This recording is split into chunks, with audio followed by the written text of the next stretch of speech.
वल्क़लमि वमा यस्तून। बरकातुहू। सीधी बात की ताज़ा तरीन खबरों में आप लोगों का इस्तकबाल है। आइए सबसे पहले आज की सुर्खियों पर नजर करते हैं। हजरत मौलाना सलमान हुसैनी नदवी की माह अप्रैल में होगी बेंगलुरु आमद। इस्तिफादे की नौयत के लिए सीधी बात दफ्तर में मुनक़िद हुई उलमा की नशिस्त। सीबीआई ने अदालत को बताया आलोक वर्मा की मुद्दत कार में नहीं हुई डोभाल इस्तेहाना की फोन टेपिंग। आरबीआई गवर्नर की तकर्री से मुतालिक जानकारी देने से हुकूमत का इनकार। कश्मीर में मुल्क दुश्मन ताकतों पर पाबंदियों का सिलसिला आगे भी जारी रहेगा, राम माधव का बयान। आईएसआई के चुंगल से छूटे कश्मीरी लड़कों का इंकिशाफ, जिहाद के नाम पर हमें क्यों फंसाया। महाराष्ट्र औरंगाबाद में 60 से 70 के दरमियान मदरसा तालिबात की बिगड़ी हालत, ये की हालत नाजुक। मोदी हुकूमत ने रोजगार कारकुनान के साथ धोखा किया, प्रियंका गांधी का बयान। औरंगाबाद हिमायत बाग इनकाउंटर केस में सजा के खिलाफ अपील मंजूर, समाअत शुरू। अब तक खला में हिंदुस्तान की सबसे बड़ी हुसूलियाबी यह है मिशन शक्ति से मुतालिक 5 बड़ी बातें। अदालत ने आसाराम को नहीं दी राहत, ताउमर कैद की सजा बरकरार, जमानत से भी इंकार। मुंबई दाइश मामला एटीएस की जानिब से हासिल किया गया बयान, अदालत से नदारत। दिफाई वकला ने अदालत से दरखास्त की कि एटीएस को बयान अदालत में पेश करने का हुक्म दे। जम्मू कश्मीर को जेल खाना बनाने से मसले कश्मीर हल नहीं होगा, महबूबा मुफ्ती का बयान। मुल्क में 23 मई को बीजेपी हुकूमत का खात्मा होगा, गुलाम अहमद मीर का बयान। कौम के नाम पैगाम देते वक्त पीएम मोदी की घबराहट जाहिर हो गई, राहुल गांधी का बयान। हरदोई बीजेपी एमपी ने चौकीदार को सौंपा इस्तीफा, एसपी में हुए शामिल। जाने इस मुस्लिम नौजवान ने न्यूजीलैंड की वजीर आजम जेसिंडा आर्डर्न को क्या दिया पैगाम। अमेरिका ने 9 ईरानी शख्सियात और 16 इदारे ब्लैकलिस्ट कर दिए। यहूदी शरपसंदों का जुनूबी बेतलहम में फिलिस्तीनी स्कूल पर हमला। इसराइली बमबारी से गजा में 30 मकानात मलबे का ढेर, 500 को नुकसान पहुंचा। अपने एक तरफा फैसले दुनिया पर थोपने का ट्रंप को इख्तियार नहीं, एर्दोगान का बयान। तुर्क सिक्योरिटी इदारे अब कहीं ज्यादा मजबूत और कामयाब है, इब्राहिम कालन का बयान।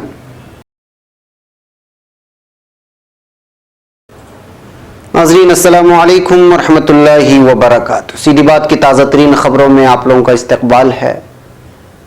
मैं अंसार अजीज नदवी आज की खबरों की तफसीलात लेकर आपकी खिदमत में हाजिर हूँ। नाज़रीन, तफसीलात में जाने से पहले आप लोगों को इत्तला कर दूं कि आज का प्राइम टाइम शाये हो चुका है, उसको ज़रूर देखें और दूसरों तक पहुँचाने की कोशिश करें। बहरकैफ चलिए तफसीलात की जानिब चलते हैं। पहली खबर बेंगलुरु से। अगले माह अप्रैल 15 को आलम इस्लाम की मशहूर इल्मी, दीनी व दावती शख्सियत हज़रत मौलाना सलमान हुसैनी नदवी दामत बरकातुहू की बेंगलुरु आमद हो रही है। इस मौके पर मौलाना मोहतरम से इस्तिफादे की नौयत के लिए उलमा के खुसूसी नशिस्त का इनेकाद सीधी बात के कॉन्फ्रेंस हॉल में किया गया था। तयशुदा मनसूबे के तहत मौलाना मौसूफ का खिताब आम 15 अप्रैल को बाद नमाज मगरिब जामिया फजीलतुल कुरान केजी हल्ली रेलवे गेट में होगा, जहां मौलाना मोहतरम मेहमान खुसूसी होंगे और इस इजलास में तमाम मकामी उलमा इकराम की नुमाइंदगी को यकीनी बनाने के लिए उलमा इकराम की एक दावती टीम बनाई गई है, ताकि इसी इजलास के जरिए से पूरे मुल्क में इत्तेहाद का पैगाम भी जा सके और जो थोड़ी बहुत चपकलिशें अपनों में फैलाई गई हैं वो दूर की जा सके। जामिया फजीलतुल कुरान में दस्तारबंदी का इजलास बाद नमाज असर होगा। इसी तरह 16 तारीख को मौलाना मोहतरम बेंगलुरु से तमिलनाडु सेलम के लिए रवाना होंगे, जहां एक मदरसे की दस्तारबंदी में शरीक होंगी। उसके बाद मौलाना 17 अप्रैल को मौलाना मोहतरम की बेंगलुरु वापसी होगी, जहां 11 बजे मौलाना अब्दुल मुईस नदवी साहब के घर वाक़ है बाढ़ बेंगलुरु में उलमा इकराम के लिए ज़ुहरानी के साथ एक खुसूसी नशिस्त का इनेकाद किया गया है। यहाँ मौलाना मोहतरम के हाथों सीधी बात की हिंदी वेबसाइट का इजरा अमल में लाया जाएगा। वाज़ेह है कि इदारा सीधी बात उर्दू, अंग्रेजी और कन्नड़ के बाद अपनी चौथी वेबसाइट हिंदी में मंजर आम पर लाने जा रहा है। इस इजराई और दुआया तकरीब में मौलाना मोहतरम उलमा इकराम से मुखातब होंगे और इस मजलिस में उलमा इकराम मौलाना से रास्त तौर पर सवालात करके अपने इश्कालात को दूर कर सकते हैं। इस इजलास में 100 उलमा इकराम की शिरकत को यकीनी बनाया गया है। मलूज़ रहे कि सीधी बात की मुनक़िदा इस इजलास में इस बात पर भी तशवीश का इजहार किया गया है कि हर कोई इख्तिलाफात से फ़ायदा उठाने की कोशिश करता है, मगर उसको दूर करने की कोई पहल नहीं होती। इस नशिस्त का आगाज़ क़ारी मुज़फ़्फ़र उमरी साहब की तिलावत से हुआ, जबकि इजलास के कन्वीनर से मौलाना मुताहिर सिराजी साहब से कबल एडिटर सीधी बात में नशिस्त की इनेकाद के गर्ज़ व-गायत और मौलाना मोहतरम की आमद की तारीख का ऐलान करते हुए दीगर कार्रवाइयों के लिए शुरकाए इजलास से राय तलब किए गए। इस इजलास में मौलाना मुताहिर सिराजी मौलाना अब्दुल मुईज़ नदवी, मौलाना समीर बेग नदवी, मौलाना फारूक फौजान रशादी, मौलाना मुनव्वर हुसैन साहब अफरीकी और मौलाना इजहार अफसर साहब, मौलाना मोहम्मद मुकद्दर मज़ाहिरी, मौलाना यूसुफ बेग नदवी, मौलाना मुफ्ती इरफान साहब मज़ाहिरी, मौलाना मुफ्ती सज्जाद हुसैन साहब कासमी, मौलाना मुफ्ती इमरान कासमी, हाफिज़ वक़ार साहब, हाफिज़ मोहम्मद जाकिर साहब, हाफिज़ सैयद मुबारक और डॉक्टर शाजी वगैरह मौजूद थे।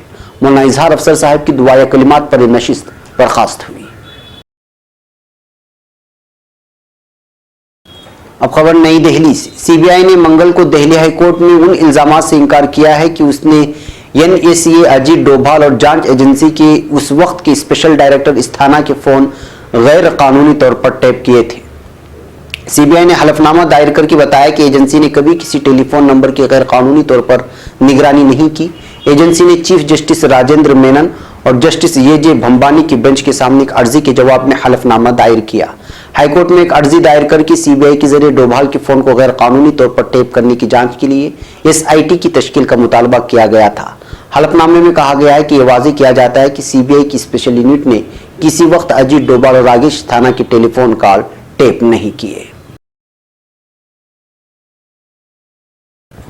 अब खबर नई दिल्ली से। हुकूमत ने रिजर्व बैंक ऑफ इंडिया के गवर्नर शक्तिकांत दास की तकर्री से मुतालिक तफसीली जानकारी देने से इनकार कर दिया है। आरटीआई के तहत मांगी गई जानकारी के जवाब में हुकूमत ने शफाफियत से मुतालिक कानून का जिक्र किया है, जो कि इस तरह के इंकिशाफ से रोकता है। हुकूमत ने इससे मुतालिक काबीना कौंसिल के मेंबरों, सेक्रेटरी और दीगर अफसरों के दरमियान हुए सलाह मशवरे के बारे में बताने से मना कर दिया। आरटीआई के तहत मांगी गई जानकारी के जवाब में हुकूमत ने गवर्नर ओहदे के लिए छांटे गए उम्मीदवारों और तकर्री को लेकर फाइल नोटिंग के बारे में भी बताने से इनकार कर दिया है। अब खबर नई दिल्ली से। भारतीय जनता पार्टी के कौमी जनरल सेक्रेटरी राम माधव ने कहा है कि वादी कश्मीर में मुल्क दुश्मन ताकतों, जंगजू तंजीमों और अलाहिदगी पसंद जमातों के खिलाफ जो पाबंदियों का सिलसिला गुज़श्ता कई महीनों से शुरू हुआ है, वो आगे भी जारी रहेगा। बुध की सुबह यहां एक प्रेस कॉन्फ्रेंस से खिताब करते हुए उन्होंने कहा कि दफा 370 और दफा 35A के बारे में हमारे स्टैंड में कोई फर्क वाकई नहीं होगा और हम वादी में पार्टी की पोजीशन को मुस्तहकम बनाने के लिए सड़तोड़ कोशिशें कर रहे हैं। अब खबर महाराष्ट्र से। औरंगाबाद की घाटी दवाखाने में एक मदरसे के 60 से जायद तालिबात को दाखिल किया गया है। डॉक्टरों का कहना है कि दम घुटने और नाकिस ग़िज़ा की वजह से इन तालिबात की हालत खराब हुई है। तमाम मुतासिरीन तालिबात घाटी दवाखाने में ज़ेर इलाज हैं। औरंगाबाद की घाटी दवाखाने में ज़ेर इलाज तालिबात का ताल्लुक पड़े गाँव में वाक़ मदरसा राबिया बसरिया लिलबनात से है। मदरसे के जिम्मेदारों का कहना है कि इन तालिबात को कुरान खानी की तकरीब में शिरकत के लिए ले जाया गया था, जहाँ खाना खाने के बाद तमाम तालिबात को एक छोटा हाथी नामी गाड़ी में सवार करके मदरसा वापस ले जाया जा रहा था। इस दौरान गाड़ी में कुछ तालिबात की हालत बिगड़ गई और 2 से 3 तालिबात बेहोश हो गई। किसी तरह उन्हें मदरसा पहुंचाया गया। बता दें कि जब मकामी लोगों को पता चले कि मदरसे में तालिबात की हालत खराब है, तो मकामी लोगों की पहल से इन तमाम तालिबात को पहले मकामी अस्पताल से रुजू किया गया। बाद में तमाम तालिबात को घाटी दवाखाना मुंतकिल किया गया है। घाटी दवाखाने में दाखिल तालिबात की तादाद 60 से 70 के दरमियान है। डॉक्टरों का कहना है कि दम घुटने और नाकिस ग़िज़ा की वजह से इन तालिबात की हालत खराब हुई है। मेडिकल सुपरिटेंडेंट के मुताबिक तालिबा की हालत नाजुक बनी हुई है, जबकि दीगर तमाम खतरे से बाहर हैं। अब खबर नई दिल्ली से। कांग्रेस जनरल सेक्रेटरी प्रियंका गांधी ने कहा है कि अब वाज़ेह हो गया है कि भारतीय जनता पार्टी की हुकूमत देही इलाकों में काम करने वाले नौजवानों को सिर्फ धोखा दे रही है और रोजगार कारकुनान, टेक्निकल असिस्टेंट और एडिशनल असिस्टेंट अफसरान की मदद करने का उसका कोई इरादा नहीं है। प्रियंका गांधी ने मंगल को कहा कि रोजगार कारकुनान को महात्मा गांधी कौमी देही रोजगार मंसूबा यानी मनरेगा में मदद करने के लिए तैनात किया गया था, लेकिन गांव सभा से लेकर ब्लॉक सतह तक हर काम उन्हें ही करना पड़ रहा है। यही हाल टेक्निकल असिस्टेंट और एडिशनल असिस्टेंट अफसरों का भी है। इनसे मन मर्जी काम लिया जा रहा है, लेकिन उनको मुस्तकिल नहीं किया जा रहा है। कांग्रेस जनरल सेक्रेटरी ने ट्वीट किया, रोजगार कारकुनान की तकरीर मनरेगा को चलाने के लिए हुई थी, मगर आज उन्हें ग्राम सभा से लेकर ब्लॉक सतह तक हर काम करना पड़ रहा है। अब खबर मुंबई से। औरंगाबाद के हिमायत बाग इनकाउंटर मामले में बरसों से कैदोबंद की सौबतें झेलने वाले अबरार खान, जिसे औरंगाबाद की खुसूसी अदालत ने 2017 में सजा सुनाई थी, सजा के खिलाफ जमीयत उलमाए महाराष्ट्र की जानिब से औरंगाबाद हाईकोर्ट में दाखिल करदा क्रिमिनल अपील नंबर 629/2018 की मंजूरी के बाद उसकी समाअत जस्टिस एस.एम. गोहाने के रूबरू शुरू हो चुकी है। अदालत ने निचली अदालतों का रिकॉर्ड तलब करते हुए हुकूमत महाराष्ट्र से जवाब तलब किया है। इस्तिगासे को 4 हफ्तों की मोहलत दी है। इस बात की इत्तला आज यहाँ नाजायज मुकदमात में माखूज बेगुनाह नौजवानों को मुफ्त कानूनी इमदाद फराहम करने वाली तंजीम जमीयत उलमाए महाराष्ट्र के सदर मौलाना हाफिज मोहम्मद नदीम सिद्दीकी ने दी है। मजीद तफसीलात देते हुए उन्होंने बताया कि मार्च 2012 में औरंगाबाद के हिमायत बाग में एक इनकाउंटर हुआ था जिसमें एक मुस्लिम नौजवान को मार दिया गया था। अब खबर नई दिल्ली से। खला में हिंदुस्तान ने एक बहुत बड़ी कामयाबी हासिल की है। वज़ीर-ए-आज़म नरेंद्र मोदी ने बुध को कौम को खिताब किया। इस दौरान उन्होंने कहा कि हिंदुस्तान ने आज अपना नाम सुपर पावर के तौर पर दर्ज करा दिया है। अब तक दुनिया के 3 ममालिक अमेरिका, रूस और चीन को ये हुसूलियाबी हासिल थी। हिंदुस्तान चौथा मुल्क है जिसने कामयाबी हासिल की। हिंदुस्तानी साइंसदानों ने खला में एक लाइव सैटेलाइट को मार गिराया। ये सैटेलाइट LEO यानी लो अर्थ ऑर्बिट जुमरे का था। हम आपको बता रहे हैं इस मिशन से मुतालिक 5 बड़ी बातें। खला में लाइव सैटेलाइट को मारकर हिंदुस्तान खला में चौथी सबसे बड़ी महाशक्ति बन गया है। हिंदुस्तान से आगे अब सिर्फ अमेरिका, रूस और चीन है। हिंदुस्तान का मिशन शक्ति बेहद कामयाब रहा और हिंदुस्तानी साइंसदानों ने सिर्फ 3 मिनट में लाइव सैटेलाइट को मार गिराया। यह सैटेलाइट 300 किलोमीटर की दूरी से गिराया गया। वज़ीर-ए-आज़म मोदी ने कहा कि मिशन शक्ति मुस्तकबिल में मुल्क की सिक्योरिटी, इक़्तिसादी तरक्की और टेक्नोलॉजी एडवांसमेंट में काफी मददगार साबित होगा। वज़ीर-ए-आज़म ने इस मिशन के लिए साइंसदानों को मुबारकबादी दी क्योंकि ये बहुत ही मुश्किल ऑपरेशन था। ये सैटेलाइट टेस्टिंग के लिए मार गिराया था। यह हिंदुस्तान का खला में एक मिशन था जिससे मुल्क को खला में नई हुसूलियाबी हासिल हो सके। बता दें कि अब तक दुनिया के सिर्फ 3 ही मुल्क के पास ये ताकत थी, अब हिंदुस्तान के पास भी ये ताकत है। खला की ये ट्रेनिंग किसी भी तरह बैनुल अक़वामी मुआहिदों की खिलाफ वर्जी नहीं करती है। इसका मकसद सिर्फ मुल्क को खला में मजबूत करना है ताकि हिंदुस्तान तकनीकी तौर पर मजबूत हो सके। इसके बाद नाजरीन इस बात को लेकर की सियासत शुरू हो चुकी है कि बीजेपी ने इसको ऐसे वक्त में सामने लाया है जबकि ये साइंसदानों की कामयाबी थी, लेकिन इसको बीजेपी हुकूमत अपनी कामयाबी बता रही है। जब इसको बात लेकर के इसके जवाब में कांग्रेस ने कहा है कि ये तो इनकी हुकूमत में शुरू नहीं हुआ था, ये UPA हुकूमत में शुरू हुआ था, लेकिन NDA हुकूमत उसको जो है अपना बना रही है, जबकि साइंसदानों की मुकम्मल अपनी कार्रवाई है। इसमें बीजेपी या दूसरी दीगर सियासी पार्टियों का कोई अमल दखल नहीं है। अब खबर हरियाणा से। असमत-दरी मामले में ताउमर कैद की सजा काट रहे आसाराम को किसी भी तरह की नरमी देने से हाईकोर्ट ने इनकार कर दिया है। सजा पर रोक लगाने की अर्जी खारिज करने के साथ ही हाईकोर्ट ने आसाराम की जमानत अर्जी भी खारिज कर दी। असमत-दरी के साथ साथ कत्ल मामले में कैद आसाराम के लिए हाईकोर्ट का एक फैसला जबरदस्त झटका करार दिया जा रहा है। काबिल गौर है कि राजस्थान के जोधपुर वाक़या आश्रम में साल 2013 में 16 साल लड़की के साथ असमत-दरी मामले में जोधपुर की अदालत ने आसाराम को कसूरवार करार दिया था और उम्र कैद की सजा सुनाई थी। अब खबर मुंबई से। ममनू तंजीम दाइश के रुकन होने के इल्जामात के तहत गिरफ्तार मुलजिमीन मोहसिन शेख और रिजवान अहमद के मुकदमे की समाअत के दौरान आज सरकारी गवाह ने एतराफ़ किया कि इंसदाद दहशतगर्द दस्ता ATS ने उसे पूछताछ के लिए 10 से 12 मरतबा तलब किया था और उसका तफसीली जवाब भी लिया था। सरकारी गवाह के इंकिशाफ के बाद दिफाई वकला ने अदालत को बताया कि मुतज़क्किरा बयान अदालत के रिकॉर्ड में मौजूद नहीं है, लिहाजा अदालत ATS को बयान अदालत में दाखिल करने का हुक्म जारी करे। खुसूसी नई अदालत के जज AT वानखड़े के रूबरू गवाही देते हुए सरकारी गवाह ने अदालत को बताया है कि इस मामले के मफरू मुलजिम अयाज से इसके देरीना मरासिम थे और दोनों एक दूसरे को जानते थे, लेकिन 2015 के बाद से उसकी अयाज से मुलाकात नहीं हुई है। नीज अयाज ने उसके बैंक अकाउंट से मुंबई से दिल्ली का टिकट बुक किया था। अब खबर कश्मीर से। PDP सदर और साबिक वज़ीर आला महबूबा मुफ्ती ने कहा है कि जम्मू कश्मीर को जेलखाना बनाने से मसले कश्मीर हल नहीं होगा। उन्होंने कहा कि पाबंदियों से कुछ हासिल नहीं होगा। पाबंदियां आयद करने और जम्मू कश्मीर को जेलखाना बनाने से मसले कश्मीर हल नहीं होगा। उन्होंने कहा कि मसले कश्मीर एक ख्याल है और उसको एक ख्याल के जरिए हल किया जा सकता है। पाकिस्तान के साथ बातचीत शुरू करने की पुरजोर वकालत करते हुए महबूबा मुफ्ती ने कहा कि हुर्रियत के साथ बातचीत तब तक नहीं हो सकती जब तक पाकिस्तान के साथ ताल्लुकात ठीक नहीं होंगे। अब खबर श्रीनगर से। जम्मू कश्मीर प्रदेश कांग्रेस कमेटी के सदर गुलाम अहमद मीर ने कहा है कि मुल्क में 23 मई को बीजेपी हुकूमत का खात्मा हो जाएगा और जम्मू कश्मीर से इस जमात को एक भी सीट मिलने वाली नहीं है। बुध के रोज यहां पार्टी दफ्तर पर नामा निगारों से गुफ्तगू करते हुए उन्होंने कहा कि बीजेपी को मालूम है कि जम्मू में उनकी दोनों नशिस्तों पर हार तय है। मीर ने नेशनल कॉन्फ्रेंस के साथ इत्तेहाद के हवाले से कहा, नेशनल कॉन्फ्रेंस ने जम्मू में 2 सीटें कांग्रेस के लिए छोड़ी हैं और कांग्रेस ने श्रीनगर की पार्लिमानी नशिस्त नेशनल कॉन्फ्रेंस के लिए छोड़ी है और बाकी सीटों पर खुलकर मुकाबला होगा। अब खबर नई दिल्ली से। दिल्ली के IGI स्टेडियम में कांग्रेस सदर राहुल गांधी ने पार्टी के ओबीसी सम्मेलन में पीएम मोदी पर तंज कसा। उन्होंने कहा कि आज पीएम मोदी ने मुल्क से खिताब किया लेकिन मुल्क को 45 मिनट तक इंतजार करवाया।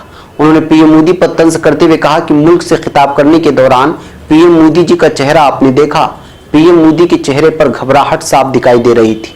उन्होंने आगे कहा कि कांग्रेस पार्टी ने न्याय की बात की तो नरेंद्र मोदी का चेहरा बदल गया। उनके अंदर एक खौफ है, घबराहट है, क्या वो जाने वाले हैं? अब वक्त आ गया है कांग्रेस पार्टी के आने का।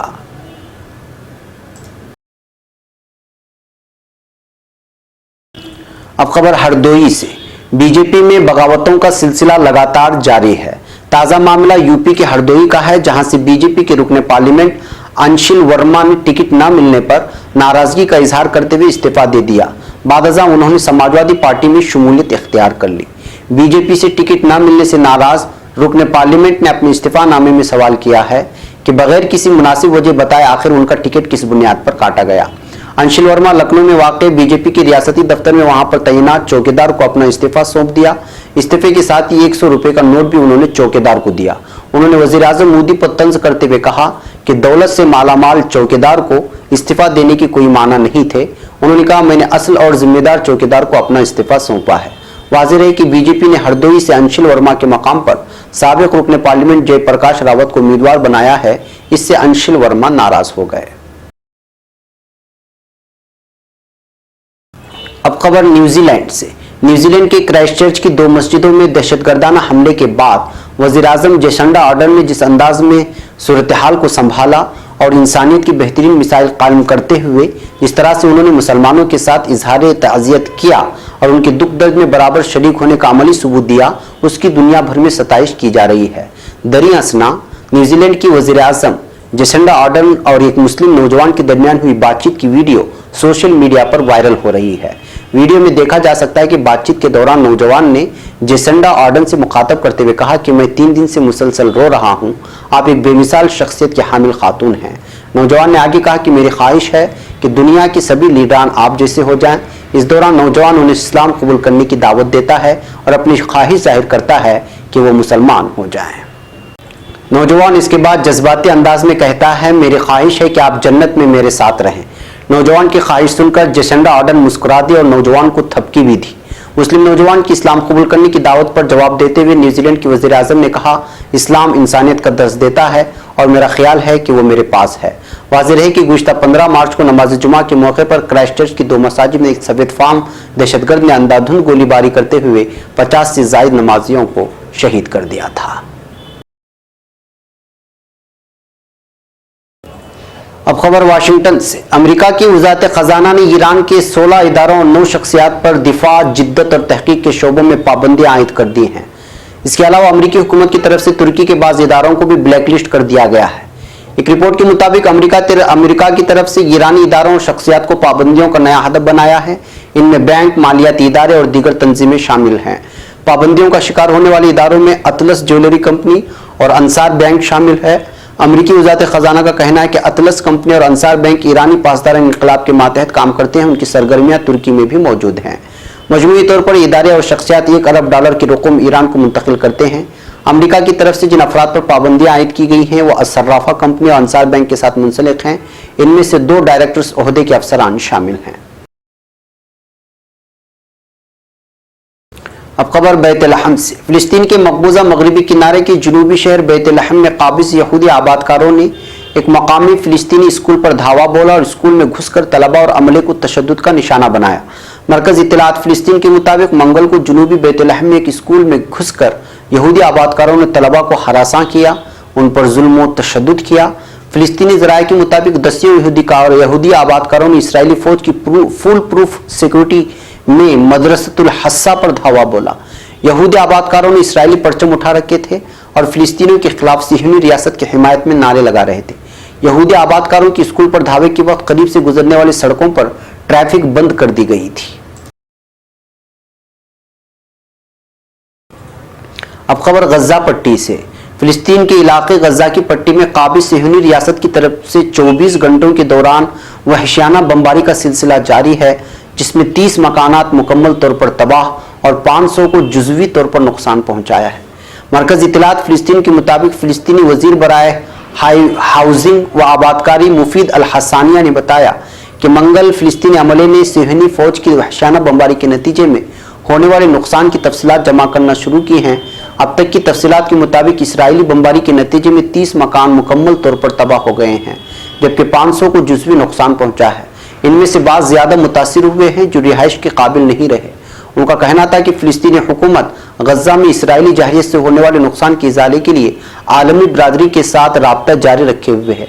बमबारी से बेघर होने वाले शहरों की आबादकारी के लिए फौरी इक़दाम किए जाएंगे। इधर गजा में फिलिस्तीनी हुकूमत की तरफ से जारी करदा बयान में कहा गया है कि गुज़िश्ता रोज इसराइली फौज ने गजा पर 50 फिजाई और ज़मीनी हमले किए, जिसके नतीजे में 10 फिलिस्तीनी जख्मी हो गए।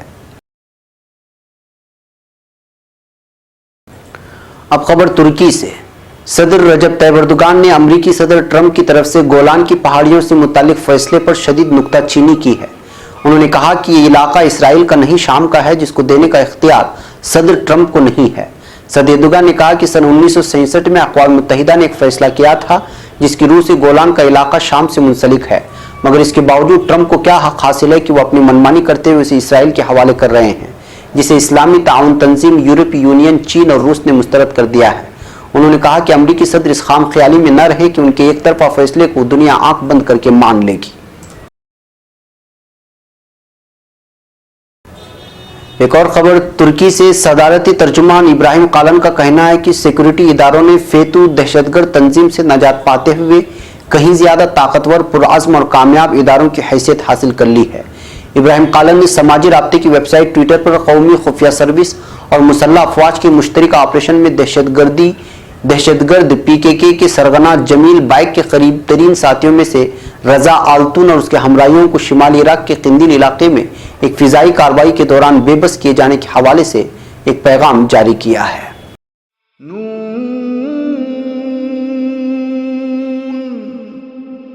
वल क़लम वमा यस्तुरून।